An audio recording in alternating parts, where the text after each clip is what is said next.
In today's video, I'm going to show you how to cancel your Mailchimp subscription. So first log into your Mailchimp account, then next is click on your profile icon at the top right, then click on account and billing. Now from here, go to the billing section.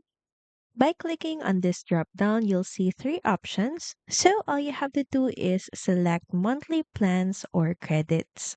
In this page, you'll see your current plan and subscription details. So from here, look for an option that says pause or cancel plan instead of the change plan button. And all you have to do is click on this button, then choose cancel plan.